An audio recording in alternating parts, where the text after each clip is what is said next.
Voilà, et bien bienvenue avec Mister D pour une toute nouvelle vidéo de science consacrée à l'eau.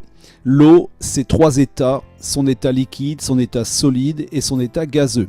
Alors tout d'abord, première question à laquelle on va tenter de répondre, où trouve-t-on de l'eau sur Terre?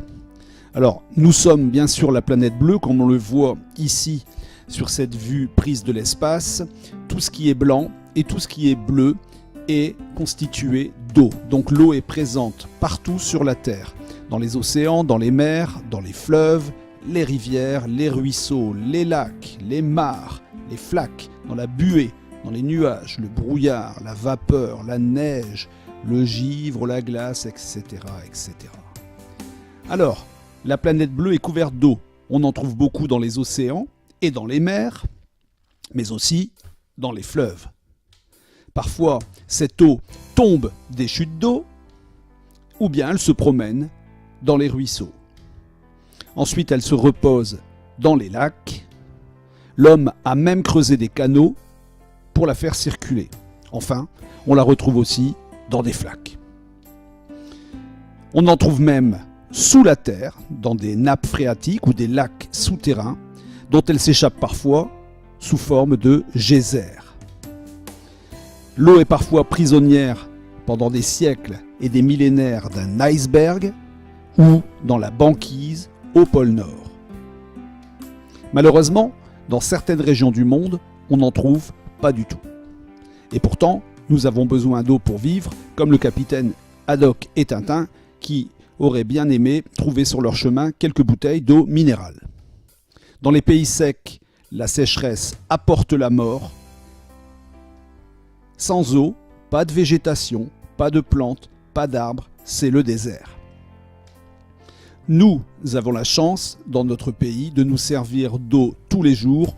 On utilise pour laver les voitures, tirer les chasses d'eau, cuire nos aliments, laver le linge, ou bien laver la vaisselle, et même prendre des bains pour notre hygiène. Alors comment la nature nous offre cette eau?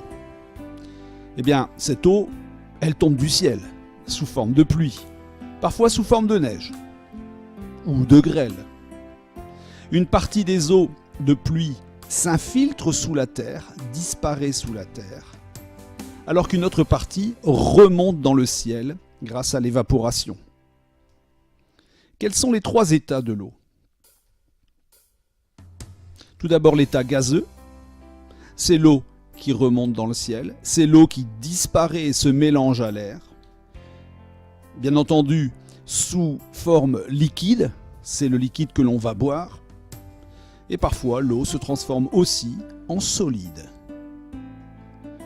L'état gazeux ici, eh bien, on voit que l'eau qui était présente sur la carrosserie de la voiture, une fois la verse terminée, eh bien, l'eau va disparaître dans l'air. On voit une forme de vapeur qui remonte et l'eau remonte dans le ciel. C'est l'état gazeux.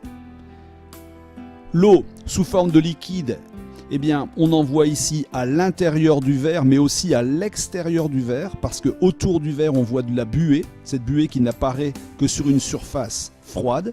La buée, c'est aussi de l'eau liquide. C'est de l'eau qui se condense, la condensation.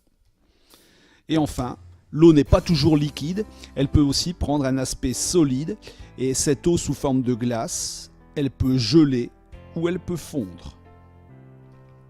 Voilà, je vous remercie d'avoir regardé, j'espère que vous avez appris plein de choses et je vous donne rendez-vous pour une autre vidéo. À bientôt, au revoir.